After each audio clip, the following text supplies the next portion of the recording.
মন যদি বলে আরও গাছ লাগবে তাহলে আমি কি করব বলো বন্ধুরা।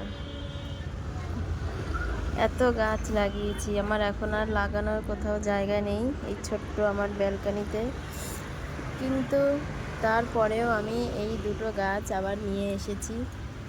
এই গাছ, এটাও একটা জবা গাছ। এই গাছের ফুলটা একটু অন্য ধরনের, দেখাবো তোমাদের আমি। কালকে ফুটেছিল, আমি তুলে নিয়েছি।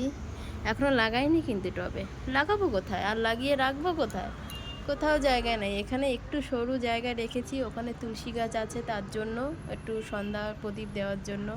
আর তো কোথাও জায়গা নেই। আর এইটা এনেছি, দেখো, এটাকে মধুমালতী বলে শায়দ। তো গাছটা খুব ভালো লাগলো দেখে, আমি ঠিক আছে নিয়ে তো যাই, তারপরে ঠিক জায়গা হয়ে যাবে যেখানেই হোক। কিন্তু জানি না, যতই জায়গা থাক আর না থাক, গাছ আর দিয়ে আমি দেখি, আমার মন বলে এই গাছটা আমি নিয়ে যাই। নিয়ে যাই, ঠিক রাখার জায়গা হবেই। আমার সঙ্গে তো এরকমই হয়। তোমাদের কার সঙ্গে কি হয় আমাকে জানিও। দেখো, লঙ্কাও হয়েছে কত, লঙ্কা গাছও আছে আমার। এই হলো আমার ব্যালকনি বাগান। এখানে আমি চারা দিয়েছি, দোপাটি ফুলের চারা।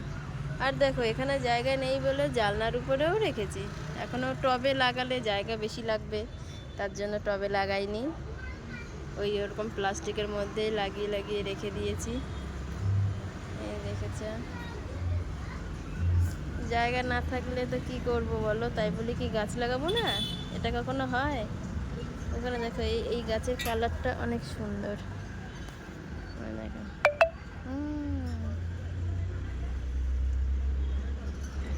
অনেক সুন্দর এই কালারটা। ক্যামেরায় হয়তো সেরকম আসছে না, যাই হোক।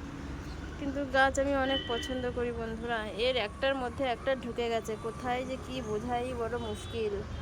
আজকে সব ফুল আমি তুলে ফেলেছি, কিন্তু গাছটাকে, এই দুটো গাছকে আমি এনেছি।